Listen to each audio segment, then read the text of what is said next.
Les voy a contar un poco el origen o la génesis de por qué estoy interesado en el tema del parentesco. Y mi presentación va a ser como una persona interesada que tiene unos conocimientos, pues, he profundizado un poco en cuestiones sobre la prehistoria, pero que no es un experto en el parentesco. También me gustaría que esta conferencia no fuera la típica charla de gusto parlante, lo llaman los pedagogos, ¿no? Me gustaría que pudierais participar si os apetece, y yo voy a lanzar algunas preguntas. Sobre todo, lo que sí que me gustaría es dejar mínimo unos 10 minutos al final de mi presentación para que me expongáis vuestras dudas, sobre todo para aprender, porque lo que os decía, no soy experto en el tema, estoy muy interesado y lo único que pretendo es transmitiros mi entusiasmo por el tema y mostraros las posibilidades de lo que veo que tiene este tema, que es el del parentesco.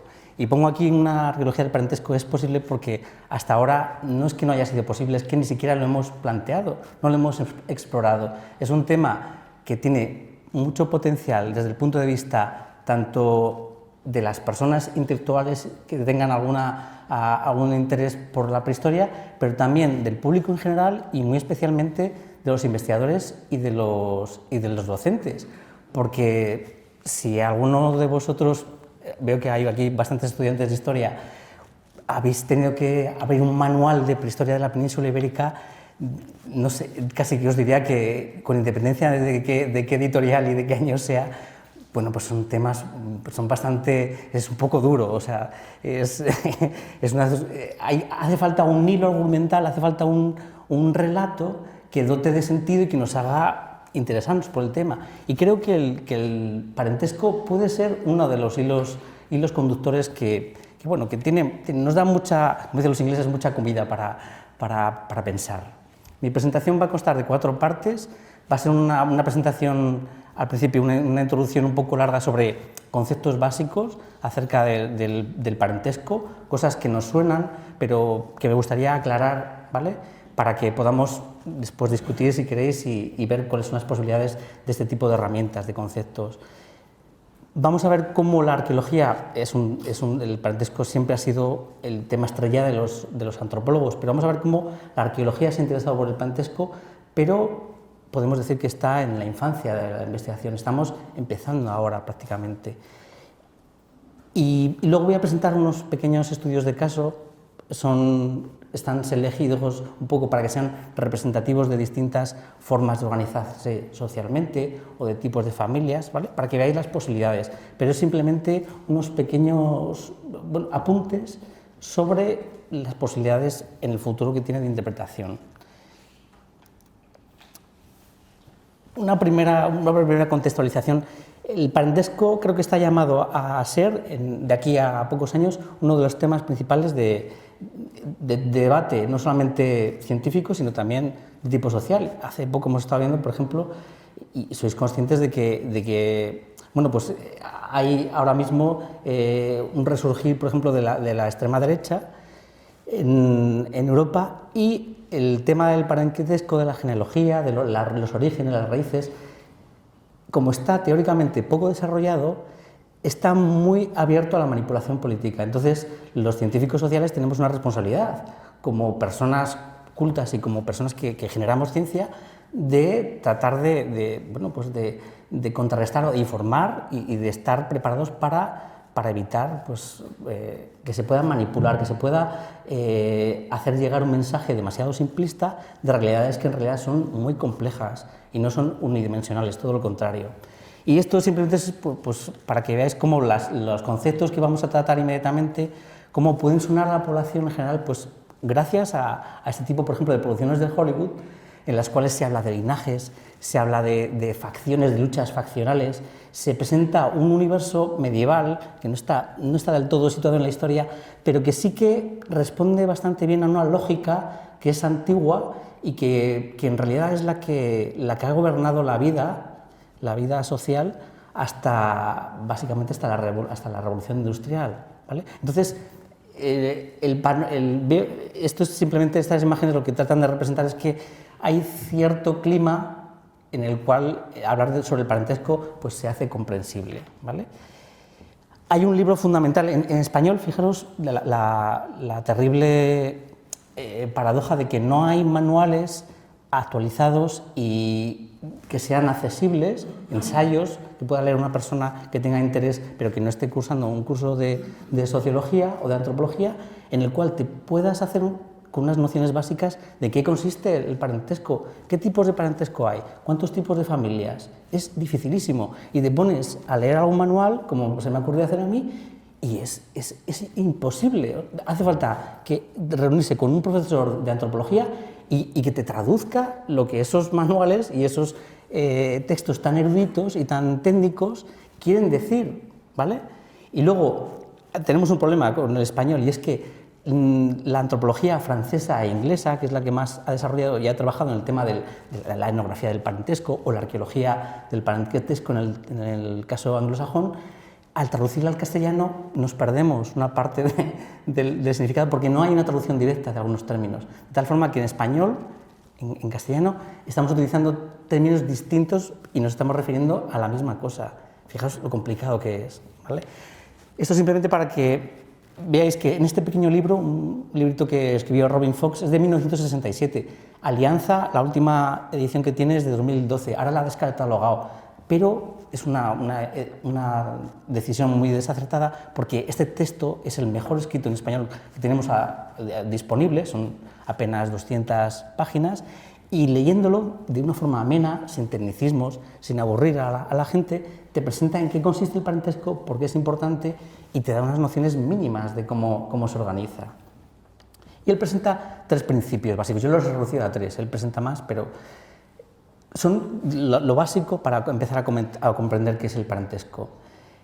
La primera es de tipo biológica, es una certidumbre de tipo, una afirmación biológica, ¿no? Las mujeres engendran a los hijos y son fecundadas por los hombres. Esto prácticamente que es universal y las distintas sociedades lo han comprendido a su manera, pero son de alguna forma conscientes de esta realidad.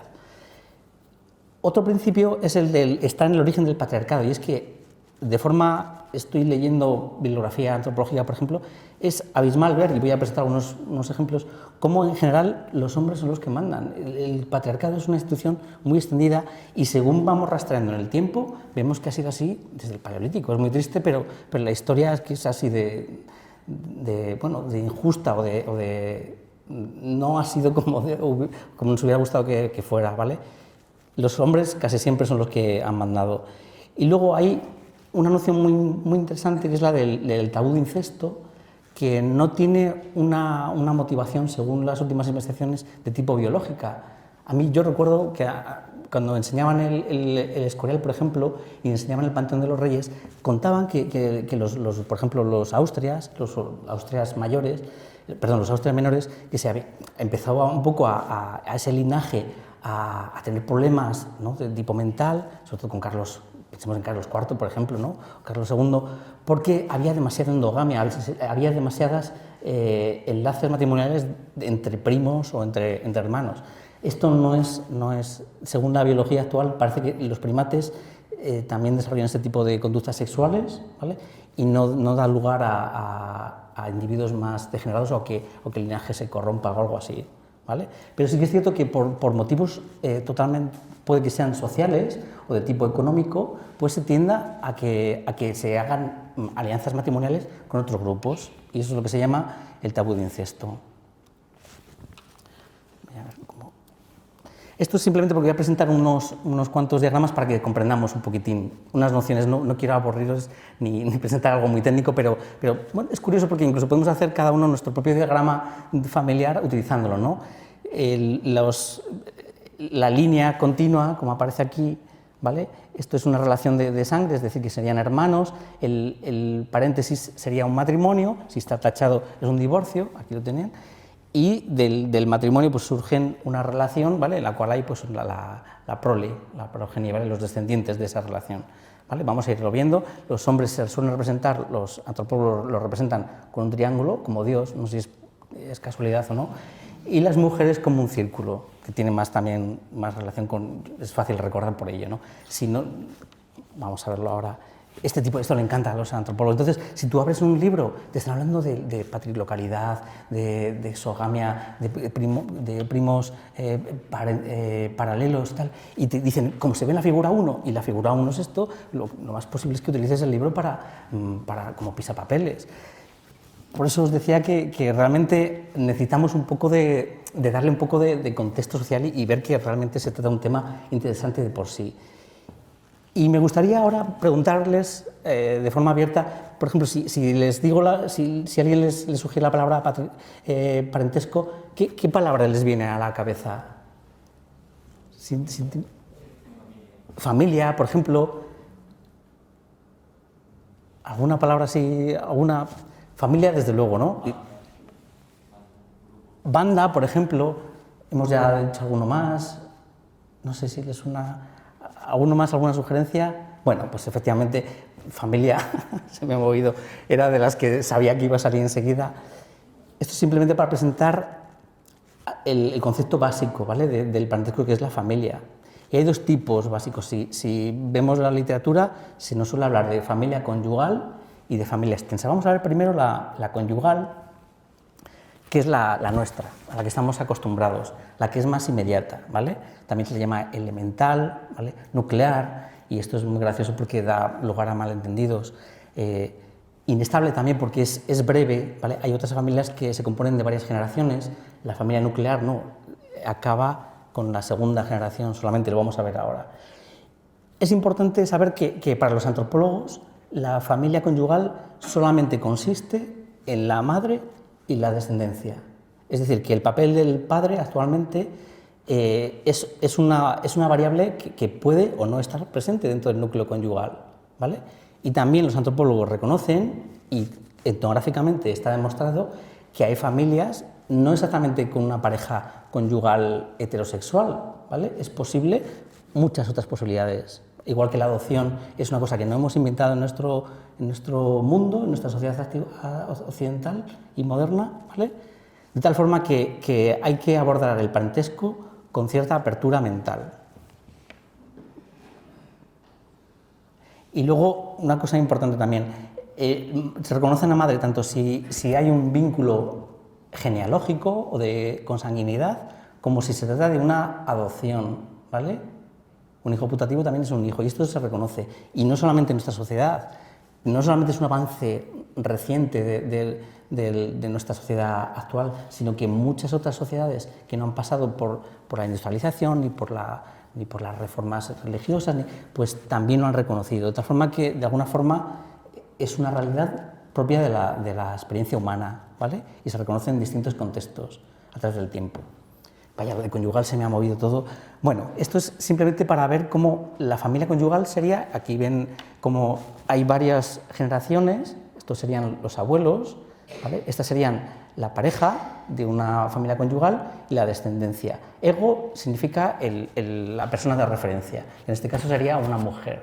Entonces, nuestra familia conyugal, por definición, sería, en nuestro caso, la de ego, serían sus padres y su hermano, en este caso, ¿vale? Esto es lo que se llama la familia natal o de orientación. Pero además, por nuestra experiencia, sabemos que además de esa familia en la que hemos crecido y en la que nos hemos socializado, cuando formamos nosotros una familia, también es una familia conyugal, de tal forma que cada individuo, independientemente de cómo se organice su sociedad, al menos reconoce en su vida dos familias conyugales. La de orientación, la natal, en la que ha crecido, y después la de procreación, la cual forma con una pareja, ¿vale?, y que tiene su descendencia. Estas nociones son básicas para no perderse. Otra cosa es la familia extensa. Esto es una cosa que les gusta mucho a los norteamericanos. Si haces una foto en la cual está en medio está la pareja, ¿no? Esta sería la pareja conyugal, estrictamente solamente la pareja conyugal, y los hijos, que se les ve porque son los que son más altos, ¿no?, los distintos hijos con las familias conyugales de cada uno de ellos. Bueno, es importante saber que en este caso se llama familia extensa porque abarca varias generaciones, pero no es un tipo de organización distinta y no es incompatible con la familia conyugal, como yo mismo he escrito, porque desde mi ignorancia. Es decir, que familia conyugal y familia extensa son dos realidades son del mismo contexto social, no son dos cosas opuestas, ¿vale?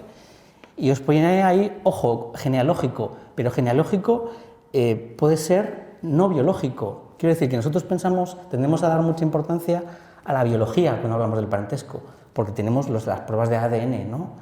Pero esto es una cosa muy reciente, hasta ahora no ha habido ese recurso. Entonces, la genealogía se suponía y podía ser inventada una genealogía, ¿vale? Esto es importante. Lo que nosotros concebimos como consanguíneo o genealógico es algo cultural. Y esto debemos ser conscientes para poder entender cómo se organizan las sociedades. Y bueno, la familia extensa sería, pues eso, que abarca hasta 3, 4 generaciones. Aquí tenéis, por ejemplo, las distintas familias conyugales que formarían una familia extensa, ¿vale? Y todos podemos pensar en cómo es nuestra familia extensa e intentar trazarla en uno de estos esquemas. Otro concepto que es importante saber cuando se habla del parentesco es el de residencia.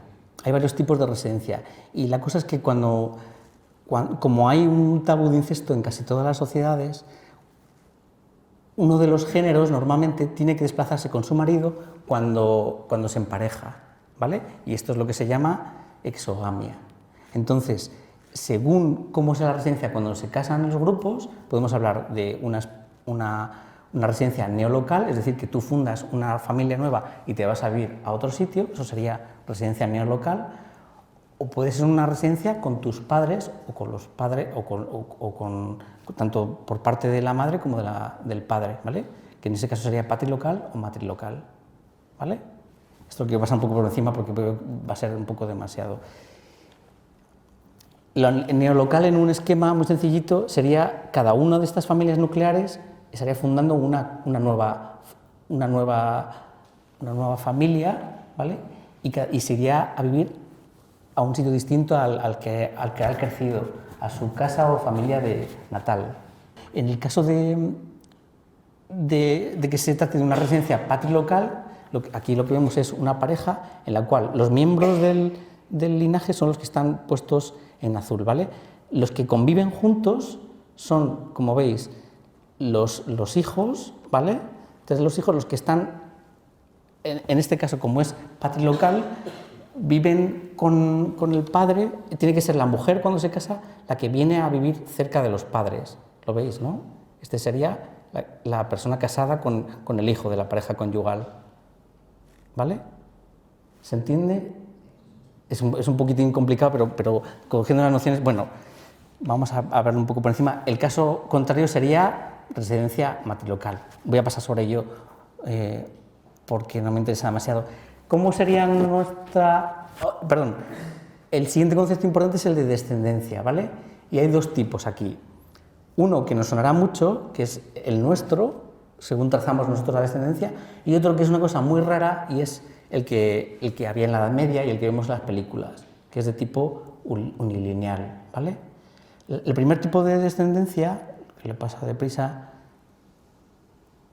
hay unilineal y no unilineal. Vale, vamos a ver primero el nuestro, el que no es no unilineal, ¿vale? Esto sería como trazaríamos, si alguno de nosotros empezamos a dibujar nuestro árbol genealógico y queremos saber a cuántos parientes reconocemos, nos saldría algo parecido a esto, ¿vale?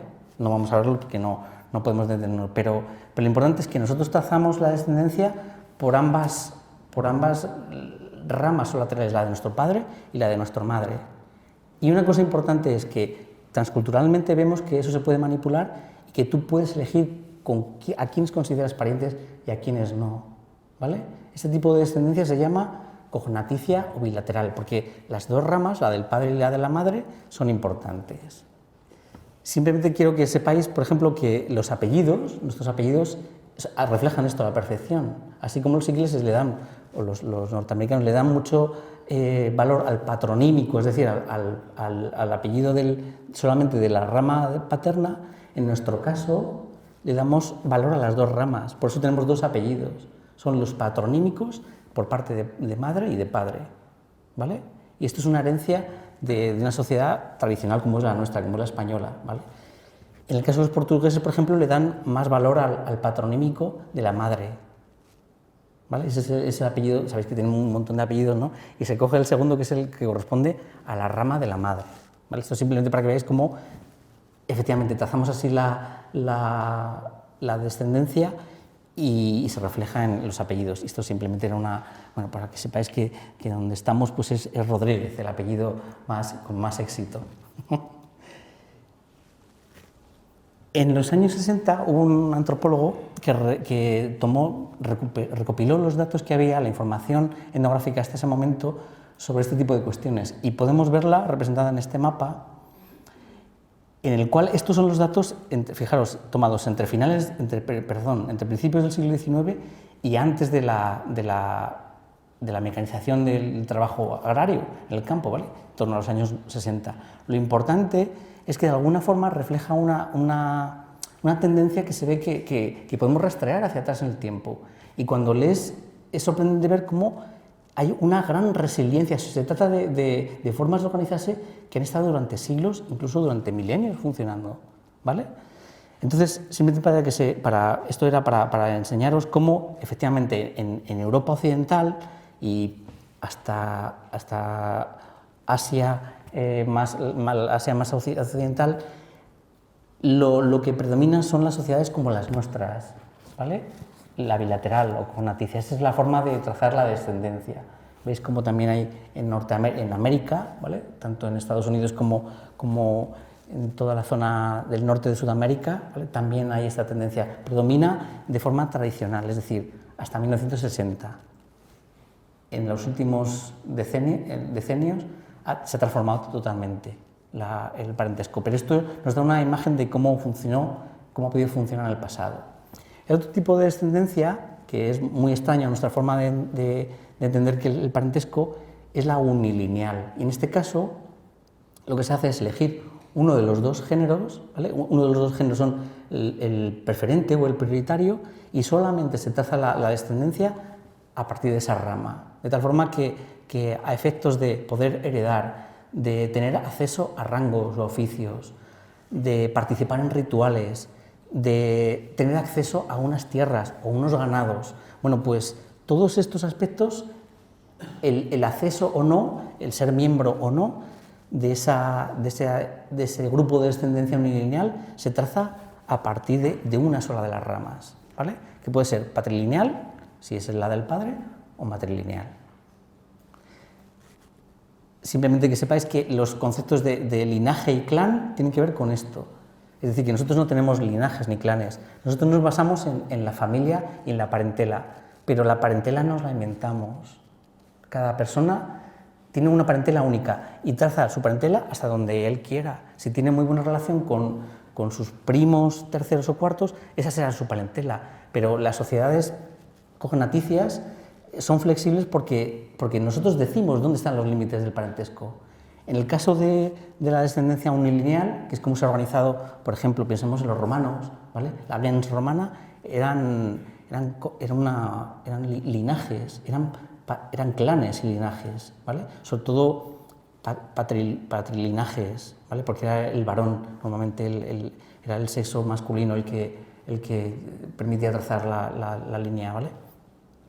El genos griego, por ejemplo, de Grecia también. Y luego os pongo aquí varios ejemplos de este tipo de... ¿vale? Esto es cómo funcionaría un patrilinaje, un patriclán, ¿vale? Trazado a través de los triángulos que son los hombres, ¿vale? Aquí os pongo algunos ejemplos y luego me ha hecho mucha gracia ver en el periódico que se había muerto hace poco... Se llama Pepe McDonald, ¿no? Digo, vaya, pues qué casualidad, iba a hablar de otro tipo de McDonald's. Los apellidos irlandeses y de Escocia, que van precedidos con O, el Mac, estos Mac, todo esto hace referencia precisamente a organizaciones de tipo, son patrilinajes, son ese tipo de organización, ¿vale?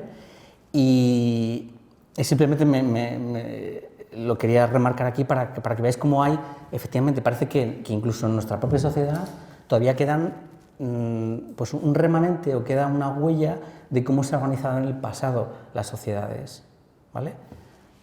Esto se ve claramente si vemos efectivamente cuál es la a nivel mundial cómo se organizaron hasta los años 60 ese tipo de organizaciones que se llaman los clanes o los linajes. Vemos que prácticamente en toda África, ¿vale? en la mayor parte de Asia y luego en la zona de Micronesia, por ejemplo, y en el este de los Estados Unidos, es donde donde se concentran sobre todo los patrilinajes, que es lo que ha predominado. Los matrilinajes son otra cosa. Y esto es para ver cómo esto es una comparación entre lo que pasaba hasta 1960 y un mapa a partir de encuestas realizadas en 2016 sobre la patrilocalidad, que es obligar a la mujer o que la cultura hace que la mujer se vaya a vivir, se desarraigue de su grupo natal y se vaya a vivir con la familia del padre. Y esto no se trata solamente de una estadística o de una curiosidad, una anécdota, no. La antropología, los libros de antropología hablan, y hay muchos testimonios del trauma que supone para las mujeres, sobre todo si se tienen que casar en una edad temprana, desarraigarse totalmente de su grupo para irse a vivir a la aldea o al poblado en el cual viven, irte a vivir con tu suegra, es que es muy duro. Entonces, de alguna forma es una forma de violencia contra la mujer, ¿vale? Es obligarla, desde luego hay también muchas anécdotas de que luego al final no quería volver a su casa natal porque consideraba a su madre, a su suegra, hay de todo, ¿no? Pero sorprende, ¿no?, cómo hay grandes tendencias y vemos que, aunque estemos hablando de los años 60 y de 2016, pues que hay tendencias que no cambian. Es decir, que el parentesco es algo subyacente y que está muy arraigado con independencia de los regímenes, hasta de los regímenes políticos, ¿vale? Y de cambios en las tecnologías y en la economía. El parentesco es algo más, es un fenómeno que está sumergido y que, como pueden ver aquí, de forma muy gráfica, pues puede ayudar a explicar muchas cosas, ¿no? Esto simplemente, bueno, el Matriclan voy a pasar un poco por encima porque creo que va a ser demasiada información, pero bueno, es trazar la descendencia y con ello, ¿qué quiere decir? Pues también el acceso a los bienes, saber con quién se tienen que quedar los hijos, ¿vale? Porque en un linaje tus hijos viven con la familia del género, que es el que tiene el mando, ¿vale? Que por desgracia suele ser el hombre. Y luego esto, un pequeño guiño, fijaros en este caso la concentración, según los datos de Murdoch, de dónde estaban la organización de tipo matrilineal. Vemos que es sobre todo en África, ¿vale? Y vemos como al norte de Australia también hay una pequeña, en todas esas islas, también hay una concentración de ese tipo de organizar el parentesco. Bueno, pues me gustaría centrarme aquí porque creo, y esto es una cosa que me gustaría comprobar, pero por los datos históricos parece que uno de los puntos en los cuales se organizaban de tipo matrilineal las sociedades era entre los antiguos canarios. Y esto, pues bueno, nos puede empezar a ayudar a entender cosas, ¿no? El linaje, ¿dónde han arraigado más? Esto, por lo visto, tiene una explicación. La forma de trazar la descendencia a partir solamente de forma tan estricta tiene mucho que ver con los grupos que dependen del patrimonio que heredan. De tal forma que está muy clara cuál es la línea por la que tiene que pasarse de mano a mano las tierras o las infraestructuras que has hecho en el campo, o las canoas, o las presas, o los aparejos de pesca, ¿vale? Según el tipo de economía que sea, pero hay una inversión, ha tenido que haber una inversión de tipo comunitaria. Esa inversión la han hecho los antepasados y tienen que legársela a tus hijos, de tal forma que hay que delimitar de forma muy clara quién es y quién no es del linaje, ¿vale? Y es curioso ver cómo perduran en Europa, por ejemplo, en las zonas donde hay una organización de tipo más, pues eso, tribal, por ejemplo, como las Highlands escocesas, en Escocia, este tipo de ambientes montañosos, periféricos respecto a organizaciones de tipo muy, muy centralizadas como el Estado. En este tipo de entornos sociales que están al margen del Estado y de la centralización es donde mejor arraigan y donde la gente se tiende a organizar en forma de linajes. Simplemente lo dejo ahí caer, estoy leyendo sobre ello y tiene cierto sentido, ¿vale? De tal forma que lo primero que hacen los estados cuando aparecen es acabar con los linajes, y la Iglesia Católica lo hizo. cuando hicieron reformas, ¿para qué? Para poder heredar y para que pudieran donar a la propia Iglesia las tierras y las riquezas con las cuales ha creado el patrimonio que hoy en día tiene, ¿vale? Entonces, tiene todo. ¿Veis cómo se puede aplicar a muchos campos y algunas cosas empiezan a dotarse de sentido, ¿vale? No es algo anecdótico. Y bueno, ahora simplemente no sé si os estoy abrumando con datos, pero eran simplemente presentaros algunos conceptos básicos para entender lo que vamos a ver a continuación, ¿vale? Y espero que esto os dé que pensar sobre temas diversos. El parentesco empezó a estudiarse a partir sobre todo del 19, de forma científica, como un objeto de estudio en sí mismo, ¿vale? No como una forma de conocimiento un poco intuitiva, ¿no? Y que parecía obvia, como debe haber sido siempre. De tal forma que, por ejemplo, en el libro de Fox, por ejemplo, dice, pero a nadie se le ocurría en el pasado o en el presente decir, vamos a ver, tenemos dos formas de organizar la descendencia. ¿Qué hacemos? ¿Nos formamos como grupos unilineales o somos bilaterales? No, en realidad son las circunstancias las que obligan o las que encauzan el comportamiento para que se tienda a un tipo de organización. Bueno, pues estudiar un poco las reglas, las tendencias sobre cómo funciona el parentesco solamente fue a mediados del siglo XIX. Uno de los pioneros fue Morgan, que es uno de los antropólogos evolucionistas, os puede sonar a muchos de los que hayáis estudiado historia, ¿vale? Él era un abogado, vivía en Estados Unidos, pero era lo suficientemente ambicioso como para escribir el primer libro en el cual recopilaba la organización del parentesco a nivel mundial, que es algo que en 1871 me parece que tiene un mérito espectacular, sin Internet. Y él escribió un libro precisamente sobre, bueno, por supuesto, él estaba entendido de otra forma. El parentesco en esa época se entendía como algo sobre todo biológico, algo que hoy sabemos. El parentesco, si es algo, es social. La biología es lo más innato, es la relación social más estrecha, es desde luego con el vínculo biológico, pero lo cierto es que hay suficiente variabilidad como para que tú consideres a tu mejor amigo parte de tu familia, ¿vale? Y esto no es una cosa nuestra, esto ha funcionado así desde cuando tenemos constancia. Bueno, pues lo que les interesaba sobre todo es definir estos conceptos que acabamos de ver. Ya se empezaron a definir en esa época, como tenían un imperio muy grande, los británicos vieron que había sociedades organizadas de forma muy distinta a la suya y por curiosidad lo que hicieron es intentar hacer etnografía con esas sociedades. Por eso tenemos unos registros muy ricos de este tipo de sociedades que después las hemos destruido.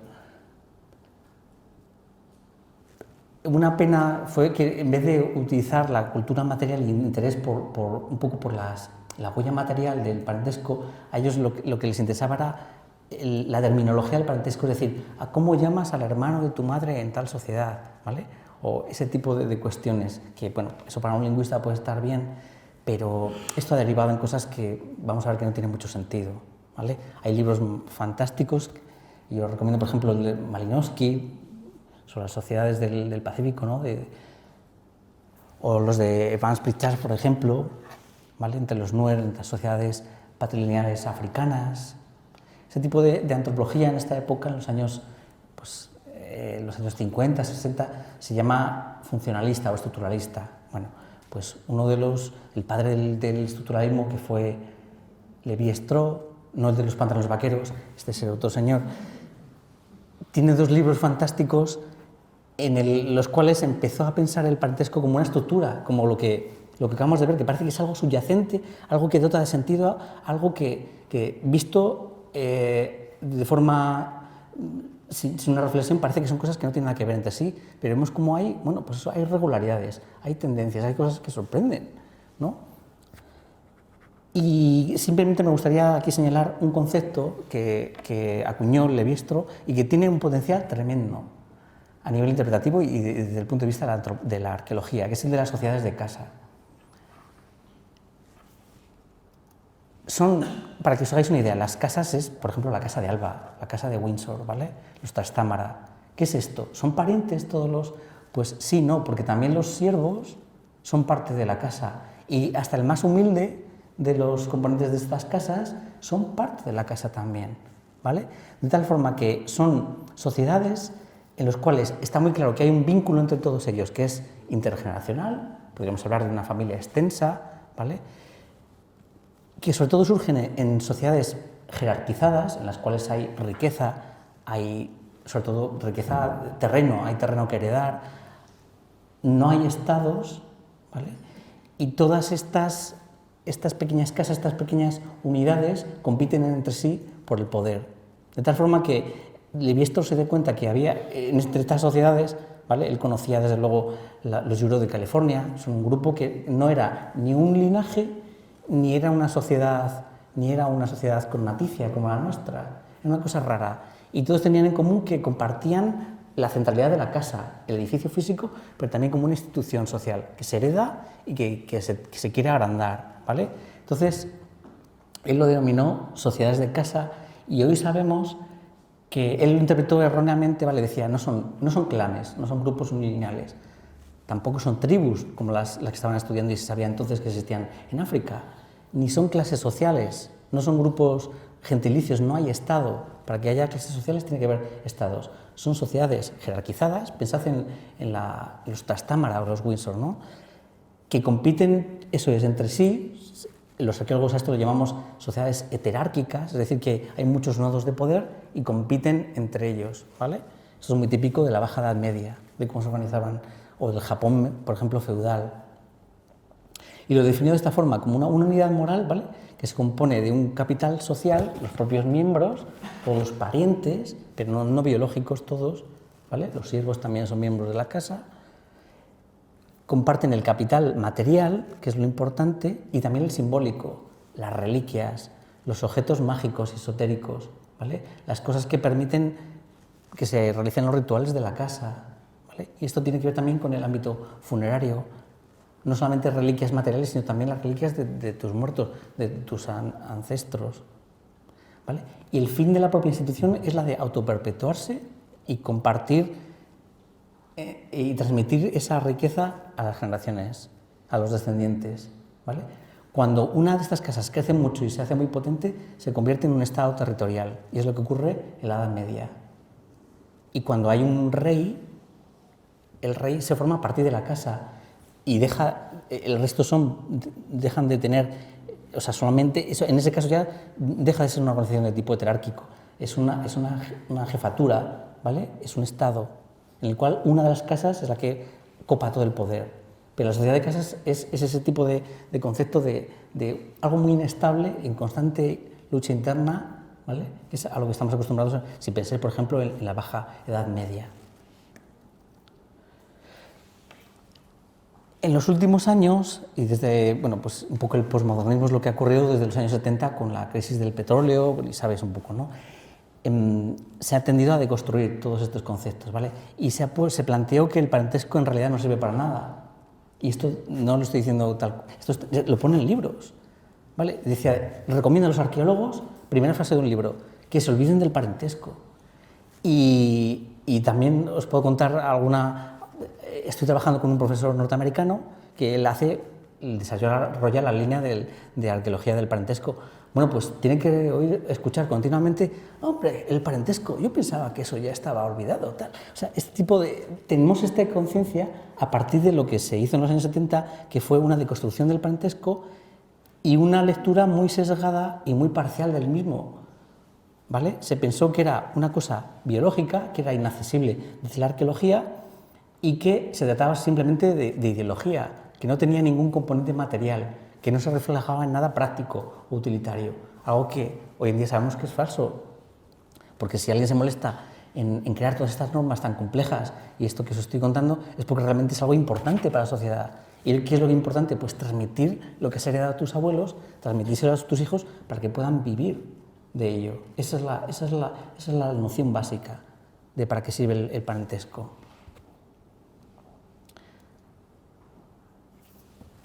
Los intelectuales que hicieron esta deconstrucción radical del parentesco, estos son unos de los libros, ¿vale? repensando el parentesco, bueno, más bien tirando a la basura el parentesco. Son tremendos los libros, tienen mucho éxito y el problema es que como se tardan varias décadas en conocer lo que se ha producido, pues que los arqueólogos empezamos a leer estas obras prácticamente ahora se cita mucho y se leen mucho, pero son cosas que no tienen en cuenta lo que se estaba haciendo por las mismas épocas, por otros antropólogos que no compartían su punto de vista.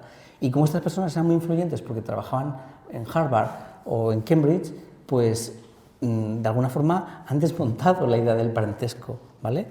Es lo que los ingleses dicen, lo de tirar el bebé con el agua del baño. Pues un poco lo que se ha hecho con el parentesco es eso, es despreciarlo todo como si no hubiera nada de lo que poder aprender, nada de lo que poder plantearnos nuevas preguntas y tratar de leer con nuevos ojos algo tan aburrido como la prehistoria de la península ibérica. Entonces, fijaros, el problema de la arqueología reciente es que sobre todo se trata de aproximaciones al parentesco, y la mía es como ignorante total, la primera que quiero resaltar, muy simplistas, ¿vale? Y abusivas, identificando simplemente el parentesco con biología, algo que no podemos admitir hoy en día. Hecho desde el desconocimiento, porque incluso en Estados Unidos se consideró que el parentesco no era relevante y los arqueólogos no han recibido formación universitaria sobre la teoría del parentesco. Pero es que algo parecido nos pasa en España y hoy en día. Yo estoy dando clases en una universidad y los chicos no tienen ni idea de lo que les estoy hablando, ¿vale? Cuando les cuento lo que estoy contándoles a ustedes, me miran con una cara que, por eso he puesto lo de Juego de Tronos, para intentar conseguir conectar con ellos de alguna forma. Y sobre todo que hay desconfianza y hay cierta, bueno, pues se plantean, pero esto no son cosas que se desecharon desde hace mucho tiempo. Y en cambio, mientras que se ha desechado la parte bien hecha de la antropología del parentesco, se han cogido modelos que parece que lo contradecían, como el de sociedades de casa de Levi-Strauss, que está de moda. Fijaros, desde 2000, sobre todo en los años, a mediados de los 90, empezaron a publicarse libros que retomaban la idea de las sociedades de casa. Y es que se aplicaban a todo, ¿vale?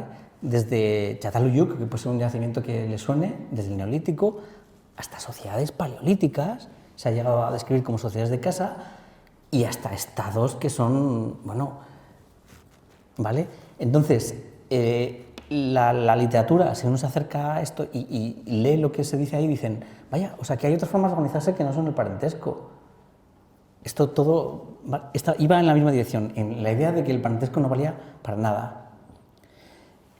Y aquí tengo que hacer referencia a un trabajo fantástico, que es el de Alfredo González Ruibal y Marisa Ruiz Gálvez, en el cual dicen, vamos a ver, señores, las ideas de Levi-Strauss deben ponerse en su contexto y son utilizables, pero debemos restringir su uso a solamente algunos casos, ¿vale? Por ejemplo, sociedades igualitarias, no tiene sentido hablar de sociedades de casa.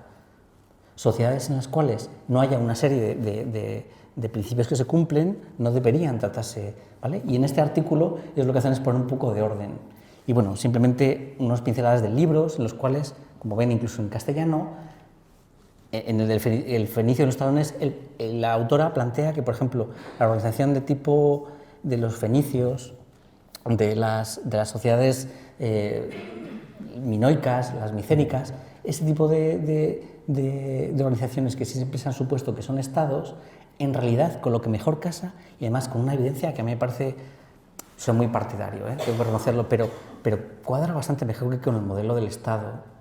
Funcionan muy parecido a cómo lo hacían las casas medievales, bajomedievales, ¿vale? Con esa lucha de poderes, ¿vale? Es un poco Juego de Tronos, pero en la prehistoria.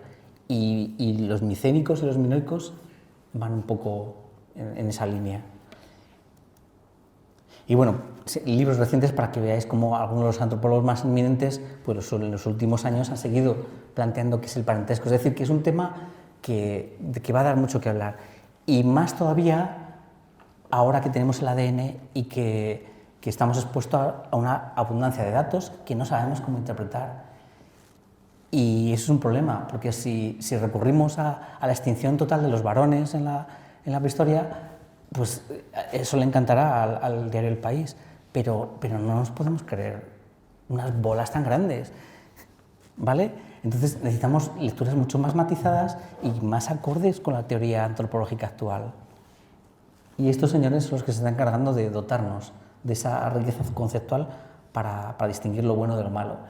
Y este señor, Bradley Ensor, ha escrito un libro precisamente sobre la arqueología del parentesco en 2013.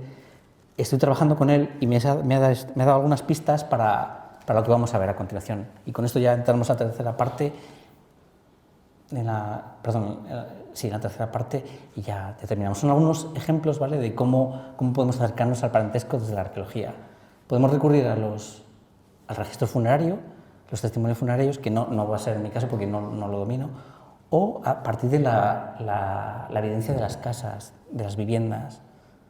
Y hay una línea de investigación que se llama la arqueología del ámbito doméstico, la household archaeology, ¿vale?, en la cual podemos hacer inferencias desde los restos que quedan de las casas a lo primero que se observa, que son los grupos que residen, y luego el siguiente estadio, que es mucho más difícil de ver, sería los grupos domésticos, es decir, quiénes eran miembros quiénes tomaban decisiones, quiénes heredaban, quiénes se consideraban parte del linaje o no, ¿vale? Eso es mucho más difícil de llegar a ello con la arqueología, es lo que he querido representar con este pequeño diagrama. Esto voy a pasarlo porque no quiero enredarme demasiado.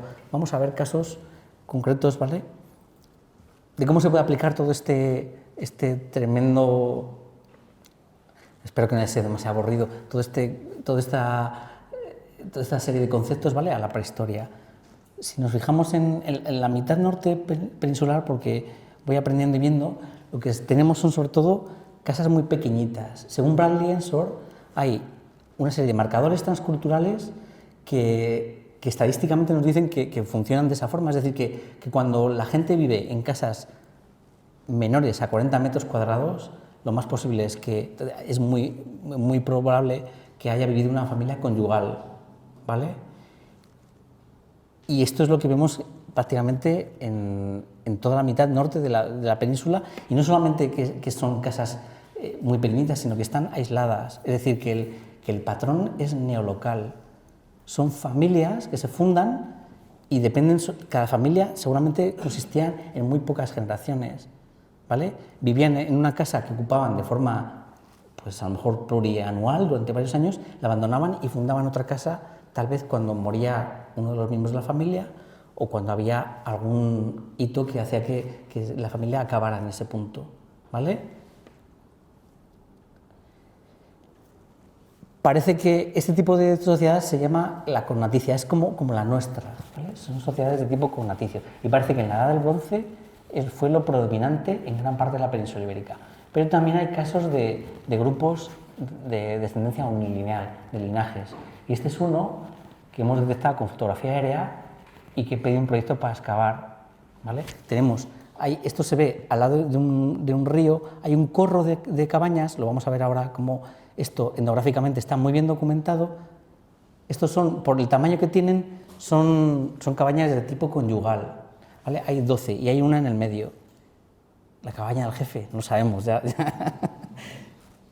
Tienen un recinto al sur, un recinto de fosos, que no sabemos por qué la gente trabajaba tanto, pero hacía fosos, hay mucho material, puede que sea un recinto ceremonial, ¿vale? Y también tenemos identificadas los campos de silos, donde guardaban las despensas, los graneros subterráneos, ¿vale?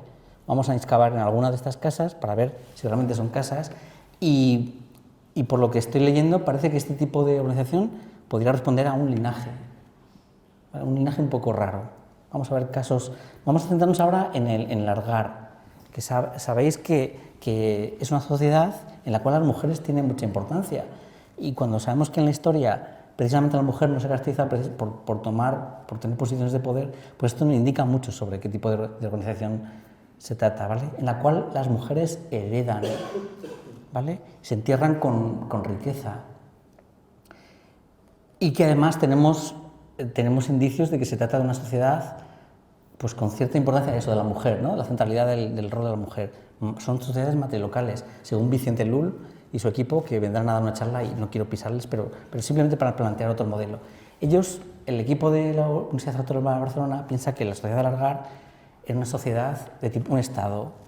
Bueno, pues según Marisa Ruiz Gálvez, en el libro que hemos visto antes, esto casa casi a la perfección con el modelo de las sociedades de casa. Es una sociedad no estatal, ¿vale? Organizada por el parentesco. y además con un tipo de parentesco como el nuestro, cognaticio, y en el cual empieza a tener más sentido muchas de las cosas raras que hasta ahora no sabíamos cómo interpretar, ¿vale?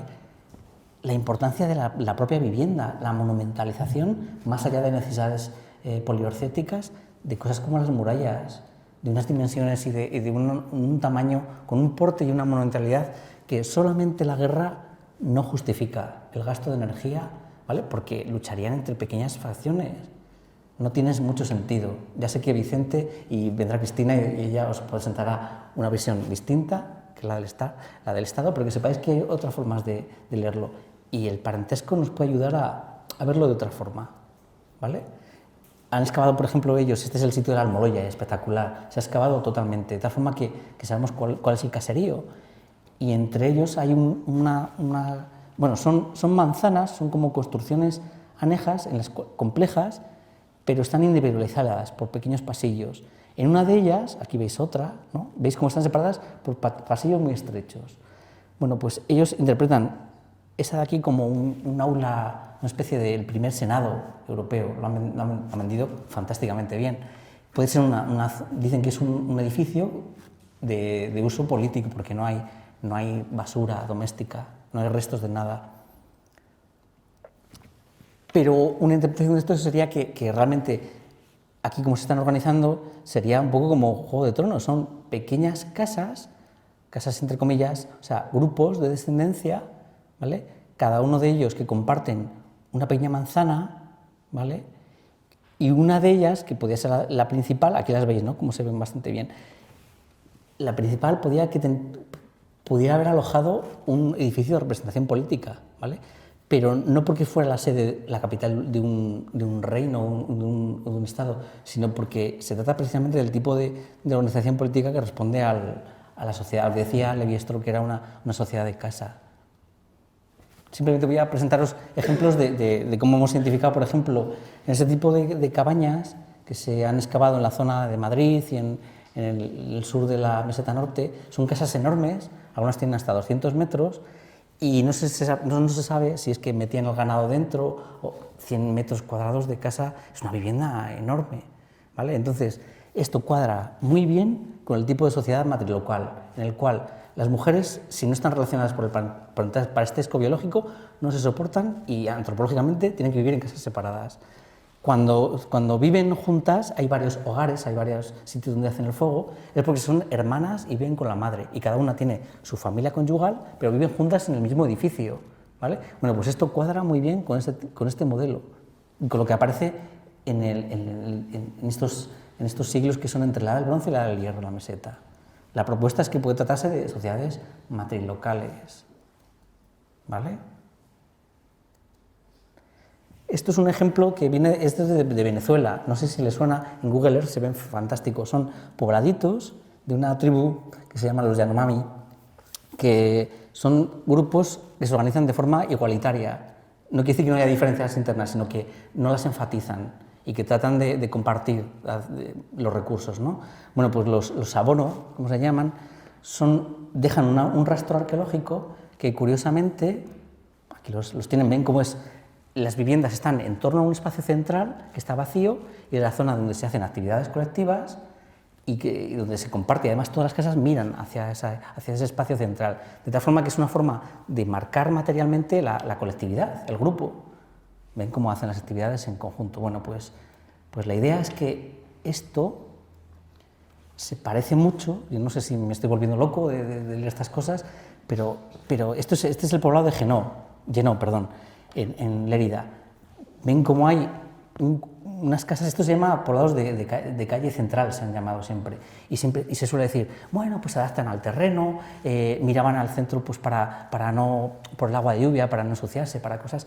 En realidad es la sociedad la que marca cómo nos organizamos, y si queremos que todo el mundo tenga una casa similar y miren todos hacia el centro, de alguna forma estamos marcando cómo queremos que sea esa sociedad, ¿vale? Y esto, aquí ven varios ejemplos de lo mismo, el mismo fenómeno. Esto empieza en torno a 1300 a.C. y dura hasta la época ibérica. Es decir, que tenemos más de 1000 años de gente construyendo los poblados de la misma forma.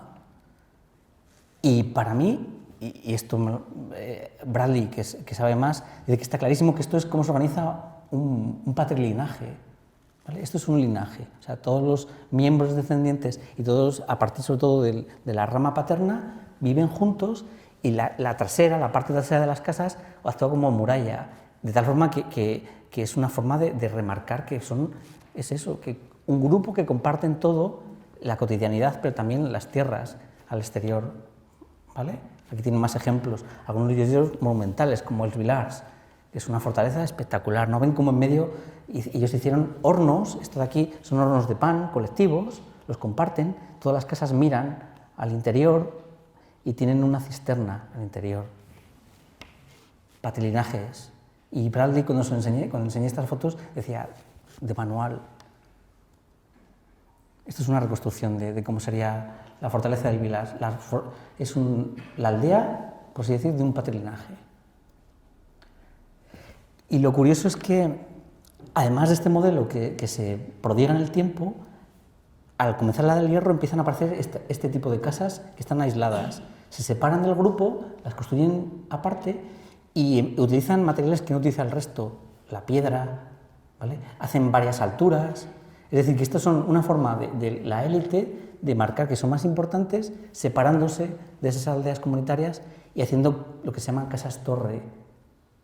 Esto es una cosa que ocurre en esa zona, en el Valle del Ebro, en el Bajo Valle del Ebro, a comienzos de la Edad del Hierro.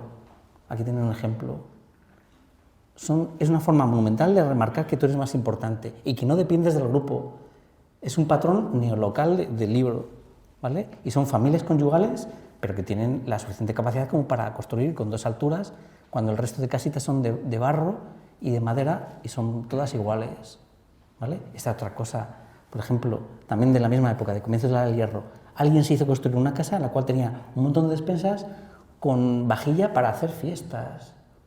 No estoy diciendo que fuera un fiestero el dueño de la casa, lo era en realidad, pero lo que está aquí, lo que quiere plasmar es que es una persona tan importante como para que los fenicios trajeran vino hasta donde vivía este señor en Tarragona, ¿vale? Y que vivía al margen de la comunidad, del resto de los parientes incluso, que vivían en casas de calle central como la que acabamos de ver, coetánea a esta, ¿vale? Y bueno, simplemente ya unas pinceladas sobre cómo en la Edad del Hierro, en la mayor parte en el noroeste de Iberia, lo que se ve es este tipo de poblados, son cabañas de familias conyugales, siempre por debajo de los 40 metros cuadrados,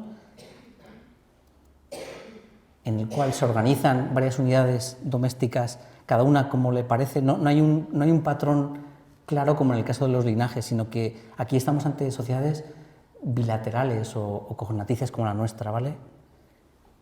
No hay regularidad en el patrón. Esto da muchas pistas, la forma como se construye, de qué tipo de sociedad. Y es lo que encontramos, por ejemplo, en la Edad del Hierro, los castros tan importantes de gallegos, ¿vale? Aquí no hay calles, aunque los arqueólogos tendamos a buscarlos, ¿vale? Y además de haber jefes, pues hay un tipo de sociedad que es, Alfredo González Ruibal en su tesis defendió que se trata de lo que Levi-Strauss llamaba sociedades de casa, y es que me parece un ejemplo del libro. El de Alfredo González Ruibal, respecto a un sector de los galaicos, ¿vale? Que es el de la zona con Portugal, pues eso, lo que era la Galicia en torno a Braga, ¿vale? Bracarensis, donde están las citanias. Bueno, pues este tipo de citanias lo que hacen es organizarse con casas nobles, que son las que tienen más viviendas y más almacenes. Ahí está la riqueza de cada uno de esos grupos familiares, ¿vale? Frente a las casas de los comunes, de los plebeyos, en las cuales solamente vive una pareja, ¿vale? Con algunas construcciones adjetivas, con despensas, hornos, ¿vale? Y las casas de los nobles se decoran, se hacen que tengan riqueza visual, y además se pone el nombre de la casa de Camali, lo ponen ya cuando estaban latinizados, ¿vale? Y bueno, otro caso prototípico de organización familiar de tipo sociedad de casa es la ibérica. También tiene todo, según Marisa Rodríguez Gálvez, tiene todos los componentes de lo que sería la importancia de la mujer, ¿vale? La representación de los antepasados, la importancia de las reliquias, Y en cambio, la gente que investiga el mundo ibérico siempre da por supuesto que se trata de un Estado. Bueno, pues hay un modelo muy potente que es las sociedades de casa que puede permitirnos verlo de otra forma. Y simplemente para terminar, algunas pequeñas reflexiones. Si tuviéramos que, cada persona podemos hacer una definición de parentesco, ¿vale? Pero básicamente es lo que dice Salins, ¿vale? Que es la mutualidad del ser, es decir, la relación, realmente lo que define como humanos es eso, el parentesco. Lo vertebra todo, la producción, el almacenaje, el compartir, cómo tratar a los muertos, el mundo ceremonial, el mundo del más allá, todo está organizado a través del parentesco, que es un eje transversal que lo ordena y le da sentido a todos los aspectos de la sociedad, las sociedades preindustriales, ¿vale?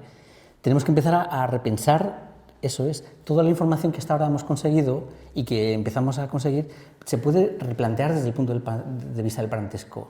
Es decir, cómo se organiza un tipo de sociedad en la cual se organizan como nosotros conyugales. ¿Eso en qué se plasma? En el tipo de tierras que tienen, en la propiedad de esa tierra, cómo se trabaja, con cuántos cuñados cuentas para levantar la muralla de un poblado.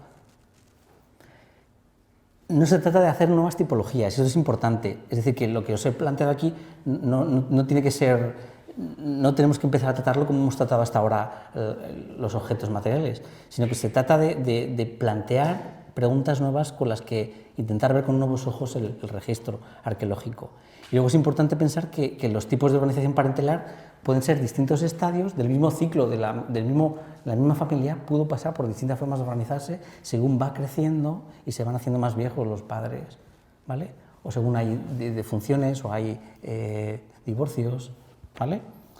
Y es tremendo, pero está todo por hacer. Si queréis indagar un poco en las historias sobre la familia, por ejemplo, la Edad Moderna, todo lo que está escrito está hecho desde un etnocentrismo y una ingenuidad aplastante. Y los antropólogos lo destrozan, porque dicen, es que no tenemos ni idea. Entonces, creo que merece la pena desde la arqueología empezar a pensar y a investigar con nuevos planteamientos.